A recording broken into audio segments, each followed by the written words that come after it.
So, hello guys, welcome. The purpose of this series is to give you guys a comprehensive, reasonably deep, and reasonably understandable introduction to consciousness. Before we start, are you conscious now? You might be thinking, what kind of question is that? Am I conscious now? Of course I am. The thing is, I'm not really denying the fact that you are conscious. I'm just saying once you think more about it, interesting questions will pop up. For example, what is it made of? How does it relate to the brain? Now, I want you to think about it for a moment, just to have your own intuition. So, I'm guessing your intuition might be something like this. On one side, we have this physical body. It is made of physical substances, and it can be studied and explained through physical sciences. And on the other side, we have this mind stuff, which is kind of related to our physical body. Perhaps you might think that it occupies our body, but ultimately it is made of a different stuff. It is not made of the same physical substances. We generally call this view dualism, the opinion that our mind and our body are two different kinds of substances.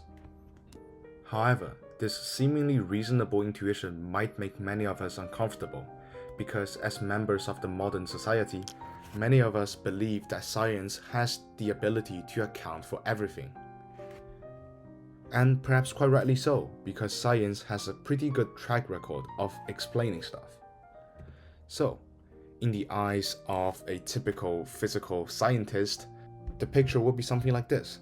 The mind should be within the framework of physical science.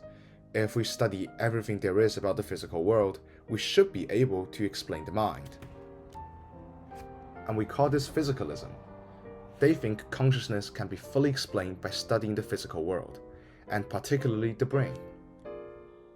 And perhaps to quite a large extent, the physicalist perspective makes quite a bit of sense, because usually it seems like some kind of physical process is necessary for any kind of experience.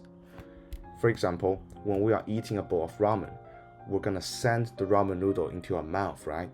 And our tongue, once it sends those chemical molecules of the ramen, is going to send electrical signals to our brain. Our brain is going to process these signals in such a fashion that this feeling, this conscious feeling of tasting the ramen would be perceived. For example, you would be feeling the experience of the salty broth, or you can feel the texture of the ramen noodle. We probably wouldn't be able to feel these things without these physical processes. For example, when a crazy serial killer has cut off the whole of your tongue, you probably wouldn't be expecting to taste anything the next time you're eating ramen. Or if some crazy neurosurgeon has removed a whole part of your gustatory cortex, you also probably wouldn't be tasting anything. So it seems like some kind of physical process is necessary for our conscious sensation. Well, seeing that strange word qualia has probably made you wonder, what does that word mean? Well, what we mean by that is just the raw feeling of any conscious experience. It can be the deliciousness of the ramen. It can be the tiredness after you ran 10 miles. Or really, it can be anything that is a conscious experience. As another example, think Marcus Rashford, who used to be one of my favorite players in my team, Manchester United. But anyway, when he is stepping up to the penalty spot in the Euros final, he might be feeling anxiety, he might be feeling excitement. Other than emotions, he might feel the texture of grass that is touching his feet. He might feel the breeze of wind that's going by his face. All of these are conscious experience, therefore we can call all of them qualia. Can you identify the possible other qualias inside his mind? By the way, very sadly, he ended up missing the penalty. Now back to physicalism. Remember how we talked about they seem to make quite a lot of sense, because for most experiences, some kind of physical processes would be necessary. But physicalism has its problems as well, and this has been pointed out by the famous philosopher David Chalmers. It's called the hard problem of consciousness. It basically says, yes, for sure, we can study all there is about brain function. How does the brain work? How does it process information? How does it construct representations? But no matter how much you know about those processes, it seems like it will still be quite difficult for you to explain why would those processes be accompanied by any subjective experience.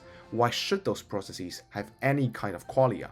Why should the electrical signals bumping around in your cortex be accompanied by the umami flavor of the ramen? So, just to make the hard problem a little clearer, to make the disparity between qualia and science a little more obvious, we can think about what is it like to be a bat.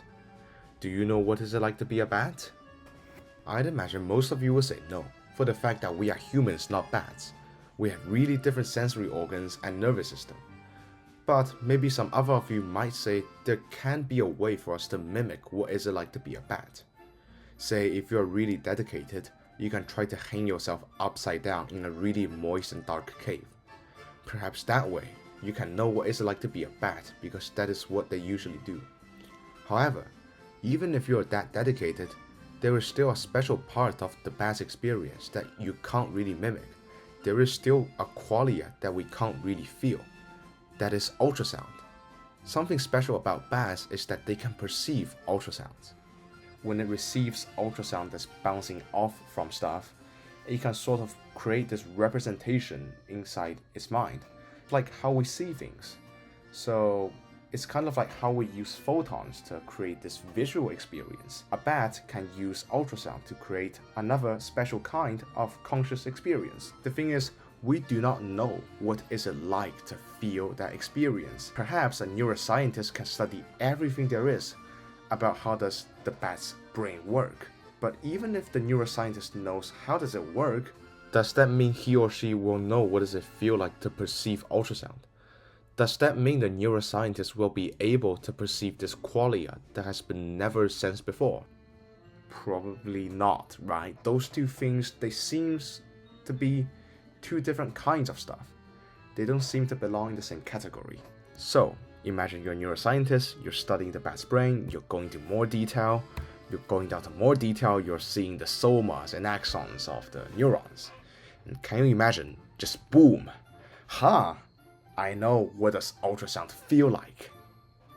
Well, it doesn't seem so likely to happen, right?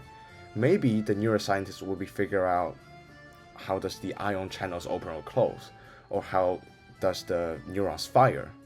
But can he figure out the feelings out of these mechanistic processes of the brain? And that is the problem for physicalists. The clockwork of the brain and the actual feeling seems to be quite different. It seems rather unimaginable to explain qualia out of neurons. So just a little recap, we have established that qualia is the raw feeling of things, and there is some form of connection between qualia and the brain's physical states. But also, qualia and brain states, they are quite different, at least they seem that way. And that has been pointed out by the hard problem of consciousness. So it seems like qualia exists outside of the scope of physical science. The mind seems to belong to its own realm. Why don't we say that? Well, we call this view dualism. This has been originally proposed by René Descartes. Well, I shouldn't say proposed, but he is really the first person to systematically formulate it. But this view has its problems as well. We call that the mind-body problem. And that is, if you think the mind and the body are made of two different stuff, two kinds of stuff, how do you explain their interaction? If you're saying the mind is non-physical, how does it interact with the physical body? For example, if I decide to raise my hand just because I want to do so, how do you explain the whole activity of raising my hand? This sounds a bit like pointing out the obvious, but trust me, you will find something interesting. First of all, I will have this volition of me wanting to raise my hand, this idea of me thinking, hey, I need to raise my hand now. And then there will be some kind of change in activity in our brain. Usually in this case, it will be the primary motor cortex that tells my arm to raise my hand. It will send down an instruction to my arm muscles through the nerves that innervates them. And then, because my arm muscles are mobilized by the nerves that innervates them, they will move, and then my hand will be raised. Now, if you are a believer of dualism, you are going to have trouble explaining how does my volition, how does that idea of, hey, I need to raise my arm, cause changes in the primary motor cortex. Because notice, in dualism, mind is not meant to be physical, and the brain, pretty obviously, it is physical. So how do you explain the fact that the non-physical mind is interacting with a physical brain? It's quite hard to find a reason. And also, how would you explain something inside the mind that is caused by physical things? For example, when you send the ramen noodles into your mouth, your tongues transmit those signals into your electrical signals. And once those signals get processed in your brain, which is a physical phenomenon, you will feel deliciousness, right? If you like ramen. And according to dualists, this feeling is non-physical. But how can you explain that this non-physical thing is caused by some physical processes? Now we have two views with their own problems. Physicalism, the hard problem of consciousness. How do you explain feelings from material? And dualism, in which case the mind-body problem. If the mind is non-physical and the body is physical, how do you explain their interaction? Because there certainly are a lot of interactions. Which view do you prefer? Which problem seems the easier to solve? Pause the video for a moment, think about it. Maybe you'll be the next one to solve these problems. Is there perhaps a more reasonable alternative? Or maybe should we take the middle ground between these two?